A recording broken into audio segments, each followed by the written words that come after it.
Direito Sem Fronteiras de hoje fala sobre os 8 Objetivos do Desenvolvimento do Milênio. Eles foram traçados em setembro do ano 2000, com 191 países membros da ONU e com a intenção principal de combater a extrema pobreza. O prazo para estes objetivos serem alcançados se extingue agora, em 2015. Os países realmente se esforçam para atingir esses objetivos? E quando não são alcançados por alguns desses países, existe sanção? Para debater conosco estes temas, estão aqui no estúdio a oficial de programa do PNUD, Programa das Nações Unidas para o Desenvolvimento, Eva Lazareviciuti, e o doutor em Direito Internacional e consultor do Senado, Márcio Garcia. Mas antes, vamos assistir a um material produzido pela equipe da TV Justiça sobre o assunto.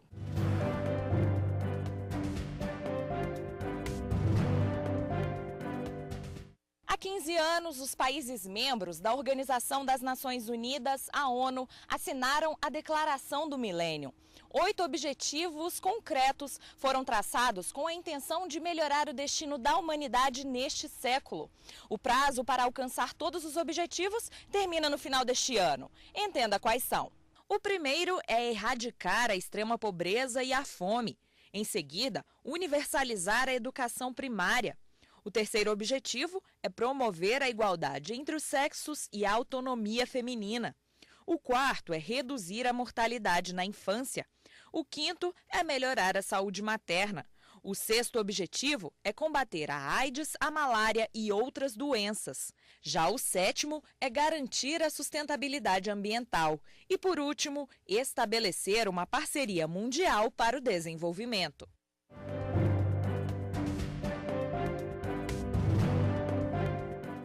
Bom, gostaria de agradecer a presença de vocês aqui conosco.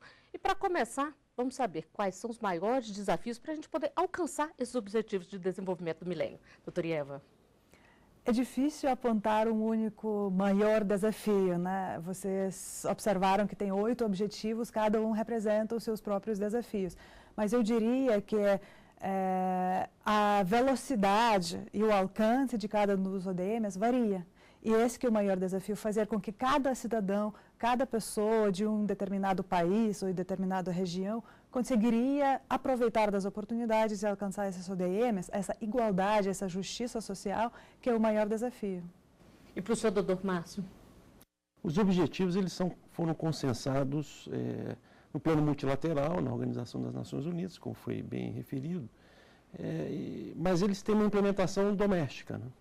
Então, eu penso que o desequilíbrio entre as realidades dos diversos países que compõem as Nações Unidas, eles respondem, de alguma forma, por aquele que eu imagino ser um dos maiores desafios, que é justamente internamente os países, tendo em vista as suas realidades específicas, eles conseguirem convergir energias econômica, financeira, política, no sentido de implementar domesticamente os objetivos que foram traçados em 2000, na declaração, em 2 capítulos específicos da declaração, é um rol maior de objetivos, né?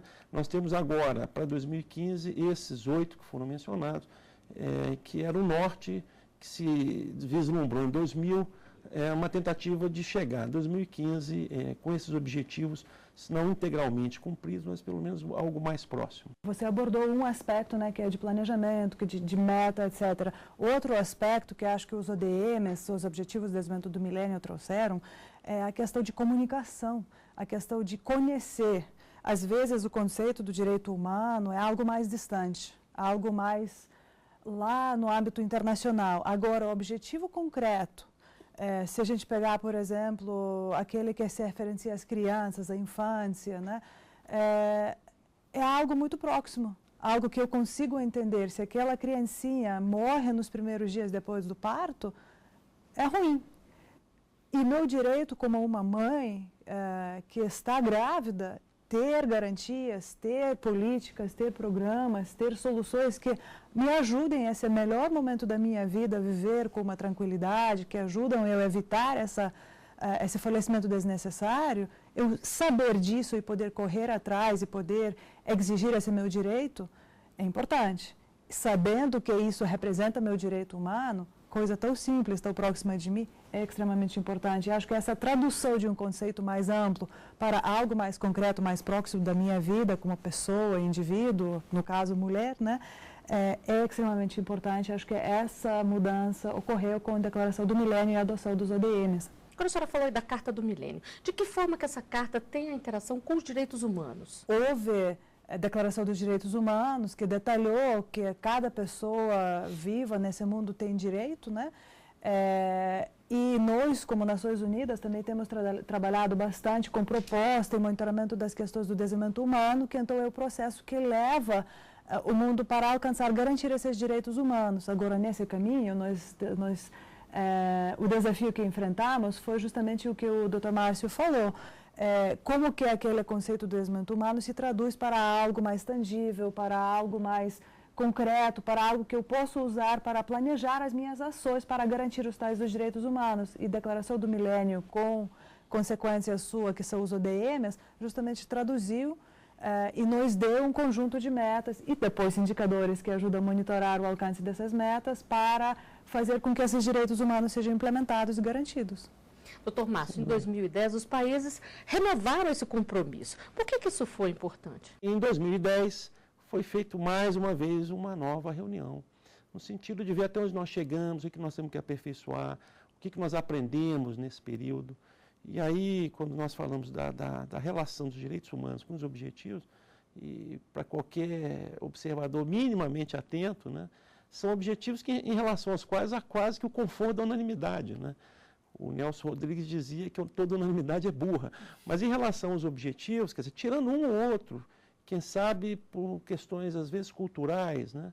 Você poderia ter algum desafio em alguns países, né? Então, por exemplo, a questão da igualdade de gênero, né? É suficiente recordar que mesmo nós aqui no Ocidente, as mulheres, até o romper do século passado, só votavam em 4 países, né? Então, quer dizer, nós avançamos muito. Eu costumo dizer que o mundo nunca esteve tão bom, apesar de estar muito ruim. Se nós olharmos, fizermos uma leitura tem que ser otimista, passado, né? Exatamente, né? Tem um autor francês, Philippe Delmas, ele tem um livro, O Belo Futuro da Guerra, que ele diz isso precisamente. Ele fala, traçando uma comparação, ele fala: a China, em 3.000 anos de história, teve 200 anos de paz. Então, se nós considerarmos o espaço da nossa existência, quer dizer, o mundo avançou muito, mas ainda há muito por fazer, né? Se nós considerarmos o grau tecnológico que nós alcançamos, etc., você conviver com a perspectiva de que pessoas morrem de fome no mundo, né, no século XXI, é algo, eu diria assim, preocupante e às vezes até surrealista. Doutora Eva, e há um tipo de fiscalização para saber se os países estão trabalhando para poder alcançar essas metas? Então, fiscalização por parte de organismos internacionais não existe. Por quê? Porque, de fato, a Declaração do Milênio e os compromissos em prol dos ODMs que foram adotados não são compromissos vinculantes, assim. Vinculantes, jurídicos, no sentido de direito, né? São compromissos políticos, são compromissos das lideranças globais com o seu próprio povo.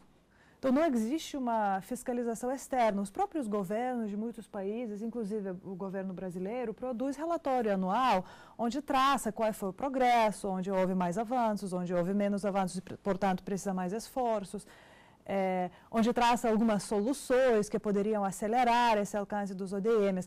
Esse tipo de relatoria existe e, então, a própria fiscalização é do povo e da sociedade, da comunidade daquele país que acontece. Não existe um mecanismo sancionatório pelo eventual descumprimento de um desses objetivos.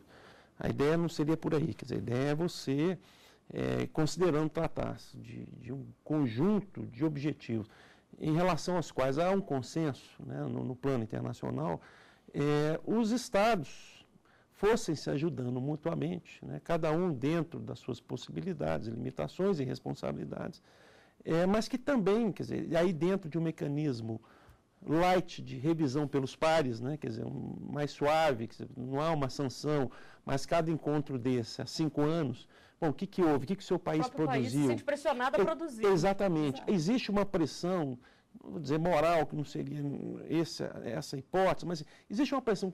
Você aprovou, juntamente com todos os demais, essa declaração. O que você tem feito, né, em prol do cumprimento? E também internamente, quer dizer, o papel da sociedade civil, né, das pessoas físicas, pessoas jurídicas, enfim, dos governantes, dos políticos, no sentido de não só implementar no âmbito interno, como também, na medida do possível, ajudar outros países menos favorecidos, enfim, ou que têm alguma dificuldade, algum desafio específico, a implementar também, porque todo mundo crescendo junto, o benefício será global. Né? Exatamente. Quer dizer, então, que o próprio cidadão ele pode acompanhar, ele tem como ver o que está sendo feito no país dele? A gente estava falando aqui sobre a importância da adoção da Declaração do Milênio, ODMs, como trazendo maior concretude, mas outro aspecto que eu trouxe também era o entendimento que o trabalho, o DM8, por exemplo, todos em prol do desenvolvimento, né? Então, acho que trouxe também esse entendimento que a solução, o avanço, garantia dos direitos humanos é responsabilidade de todos nós. Porque se de um lado eu posso exigir o meu direito, mas eu tenho que respeitar o dos outros, e também como cidadão consciente eu tenho que também me esforçar para ajudar quem talvez não saiba, não consegue aproveitar, não consegue alcançar, também ajudar eles, acompanhar essas pessoas do meu lado, porque só todos juntos nós vamos chegar lá. Bom, só para a gente terminar esse bloco aqui, eu gostaria que o senhor explicasse para a gente. A Convenção do Milênio, ela é um tratado ou é um pacto? Na realidade, quer dizer, tecnicamente falando, ela não se insere num contexto de uma definição do que seria um tratado, né? Tampouco de um pacto. Né? É algo que foi aprovado por uma resolução da Assembleia Geral das Nações Unidas. Isso é desprezível de forma nenhuma. As resoluções da Assembleia Geral das Nações Unidas, elas não são mandatórias, mas elas apontam para um vetor de crescimento para onde a comunidade internacional está indo.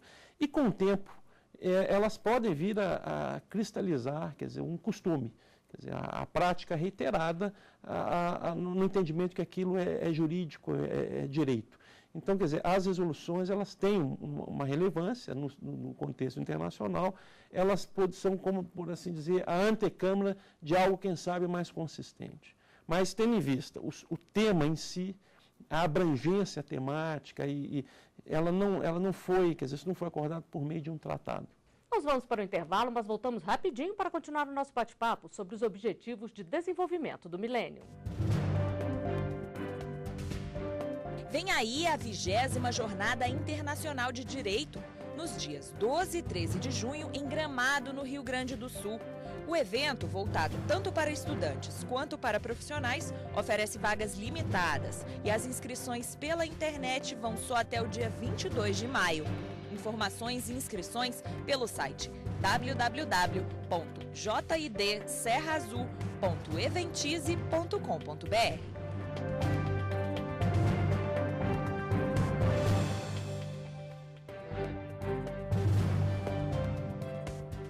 O Direito Sem Fronteiras está de volta e continuamos a nossa conversa sobre os Objetivos de Desenvolvimento do Milênio. Doutora Eva, no primeiro bloco a senhora falou sobre os relatórios que muitos países fazem, até para demonstrar o que eles estão fazendo. Isso é repassado para os outros? De que forma que existe essa cooperação para um país que está mais desenvolvido ajudar o outro que desenvolveu menos? Então, tem dois jeitos de apoiar um país, apoiar o outro país, né? E acho que é importante mencionar a diferença desses dois jeitos. O tradicional é repasse de recursos, que é uma cooperação norte-sul, assim chamada, né?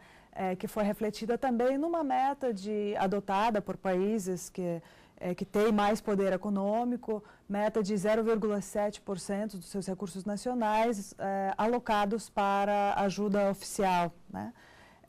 Só que a experiência global também comprovou que talvez esse não seja o jeito mais eficiente, mais impactante, digamos assim, um país apoiar o outro. E aí surgiu a ideia de cooperação sul-sul, que é um país ajudando o outro com sua própria experiência, com suas próprias soluções que foram identificadas, como no âmbito nacional, também muitas vezes no âmbito municipal, mas também muitas vezes oriundos da sociedade civil, e mostrando essas experiências, apoiando o outro país implementar essa solução, transplantar ela, adaptar ela para contexto local, virou um jeito mais reconhecidamente efetivo, eficiente e impactante. E o Brasil, eu fico muito feliz, de fato, é uma das lideranças globais na cooperação sul-sul. O que é a ajuda oficial do Milênio? Então, são um conjunto de recursos financeiros que estão sendo alocados por países para apoiar projetos de desenvolvimento, fortalecimento de capacidades dos países que estão nas situações mais desafiadoras para alcançar esses ODMs, esses objetivos definidos, suas metas, de uma forma mais rápida, de uma forma mais justa, de uma forma mais capilarizada, para que esse trabalho, essas políticas, soluções cheguem até cada cidadão. E na prática, doutor Márcio, como é que isso se dá? O país que quer ajuda, ele precisa fazer algum movimento, ele precisa se cadastrar de alguma forma? O encontro dos países, sobretudo nessas reuniões anuais ou nas grandes rodadas, como 2005, 2010, é justamente para identificar quais são os desafios, identificar quem tem condição de prover, seja recurso financeiro, seja recurso humano, que às vezes não é necessariamente são só valores financeiros, só dinheiro, né? Você também pode ajudar de alguma forma com uma capacidade técnica, por exemplo, né?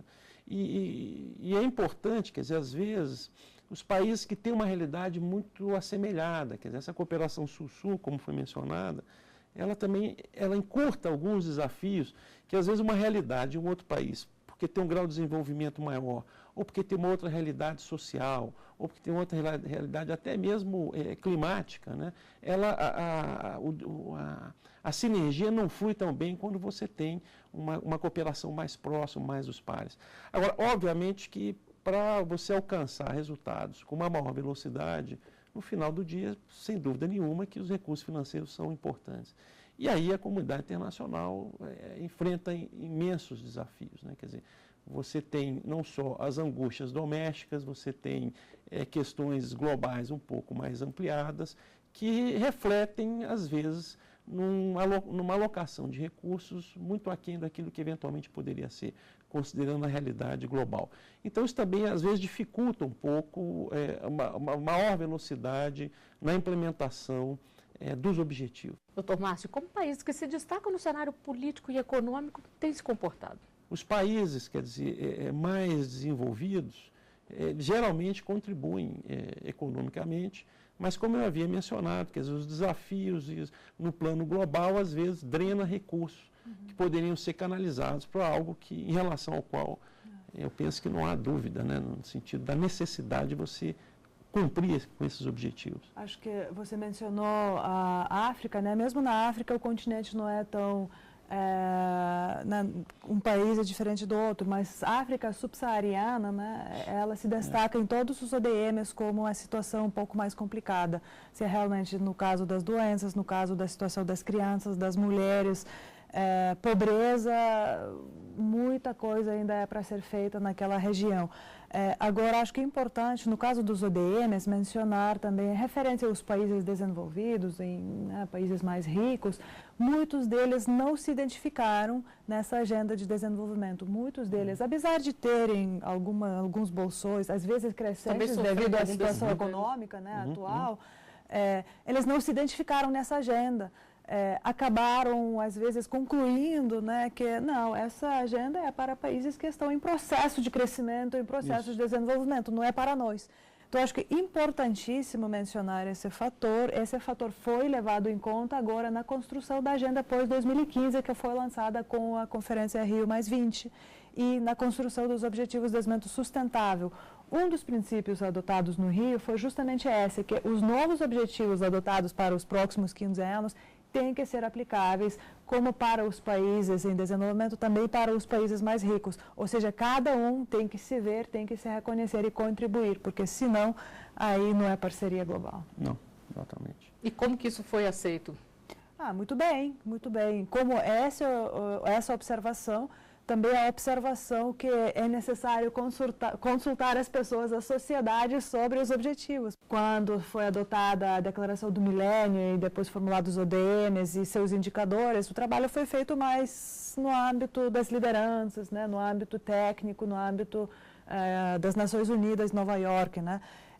No caso dos ODS, Objetivos de Desenvolvimento Sustentável, houve um grande processo de consulta, participação da sociedade civil, de vários grupos. O Brasil participou muito ativamente nessa consulta. Então, os próprios ODS já foram propostos acima de uma consulta muito ampla. E essa consulta foi resultado também de um aprendizado com os ODMs. Se a gente começar consultando a comunidade, a sociedade civil, sobre o que ela precisa, o que ela vê de prioridade, o que ela vê de... o que é importante para ela, o objetivo formulado vai ser mais chamativo, vai ser mais relevante, e então a parceria depois para seu alcance vai ser mais forte. Doutor Márcio, agora outros novos 17 objetivos foram traçados para serem cumpridos até 2030. Como é que vão ser essas ações? De fato, quer dizer, nós não podemos parar com uma realidade do romper do século, né? Quer dizer, 2000 passou e passou muito rapidamente, os desafios persistem, houve uma melhora significativa, mas ainda muito aquém daquilo que seria necessário e desejável. Então, nós temos que olhar para frente e o caminho é apontar para novas metas, para novos desafios. Nesse sentido, o secretário Ban Ki-moon lançou chamou de o caminho para a dignidade, né? São metas para 2030. E aí também, curiosamente, e especificamente para nós aqui, para Mentes Tropicais, né, pode parecer um prazo muito distante, muito longo, né? Infelizmente, às vezes nós estamos muito focados no dia de agora e, no máximo, no próximo ano. Enfim, as nossas realidades também apresentam desafios cotidianos. Mas você ter essa visão de longo prazo é extremamente importante. Então, penso que haverá uma reunião para um balanço mais amplo do que foi alcançado, de quais são os desafios, de quais foram as melhores práticas, como foi mencionado. Alguns países conseguiram mais rapidamente alcançar um ou outro objetivo, conscientizar a comunidade internacional no seu conjunto da importância, porque ainda que meu país não tenha nenhum desses desafios, eu acabo sendo atingido, por exemplo, quando você tem um fenômeno migratório, que as pessoas saem do seu país buscando um outro país, porque lá ele tem melhores condições de vida, melhores chances de emprego, trabalho, etc. Eu não conheço um migrante que saiu percentualmente é quase desprezível, saiu porque quis realmente sair, detestava o seu próprio país, etc. Pode acontecer, mas acho que isso é mais forçado a sair. E também no âmbito ambiental, né? Quer dizer, você hoje, a poluição dos rios, a poluição do alto mar, a poluição atmosférica, ela não conhece fronteiras, né? Então, obviamente que se você, num país, em tese, que tem preenchido todos esses objetivos, né? Se você não ajuda a comunidade internacional do seu conjunto de alguma forma, você, de algum jeito, vai sofrer o reflexo dessas deficiências, que a comunidade internacional ainda tem, né? Bom, para encerrar, então, eu gostaria de saber de vocês o que precisa avançar mais para a gente conquistar realmente os objetivos de desenvolvimento do milênio. Doutora Ieva. Olha, tem muita coisa ainda para se fazer, né? Longo caminho, né? Exato. Apesar de ter alcançado vários, né, objetivos, várias metas, como eu falei anteriormente, né, tem várias pessoas que não conseguiram aproveitar desse processo ainda. E por serem 8 objetivos, vários outros aspectos ficaram talvez fora dessa agenda, que estão sendo abordados agora, nesses novos objetivos sendo propostos, né? Industrialização, infraestrutura, vários outros aspectos que estão sendo agora inseridos na agenda para poder atender, até refletir um pouco das críticas que foram feitas sobre os ODMs, né? Mas, de qualquer jeito, acho que esse processo, ele nunca para, ele nunca acaba, de fato, porque sempre vai ter algo mais a se fazer. Erradicando uma doença, outra doença, não quer dizer que não vão surgir novas doenças primeiro. Do outro lado, cada vez mais a gente começa a focar em outros aspectos de saúde. Se a gente, de um lado, nos ODMs, tratamos de malária, AIDS, doenças transmissíveis, começamos cada vez mais a entender que doenças que não são transmissíveis, aquelas que surgem por causa do tipo de vida que nós levamos, obesidade, outras doenças, diabetes, etc., que estão sendo desencadeadas pelo jeito de viver, né, que nós precisamos aprimorar, viram foco. Então, acho que nesse sentido tem muito a se fazer ainda. Doutor Márcio. O Estado-nação ficou grande demais para os pequenos problemas e pequeno demais para os grandes problemas. Isso aí é uma frase já de uso corrente, né? Então, obviamente que no contexto desses desafios que foram colocados, dos próximos que estão desenhados para 2030, quer dizer, a ação global ela se faz absolutamente imperiosa, né? Bom, agradeço muito a presença de vocês aqui conosco e o Direito Sem Fronteiras fica por aqui. Eu conversei hoje com a oficial de programa do PNUD, Programa das Nações Unidas para o Desenvolvimento, e Eva Lazarevičiūtė, e com o doutor em Direito Internacional e consultor do Senado, Márcio Garcia, sobre o tema Objetivos de Desenvolvimento do Milênio. Para participar do nosso programa, envie a sua sugestão para o e-mail direitosemfronteiras@stf.jus.br. Para rever esta e outras entrevistas, basta acessar www.tvjustiça.jus.br. Tchau!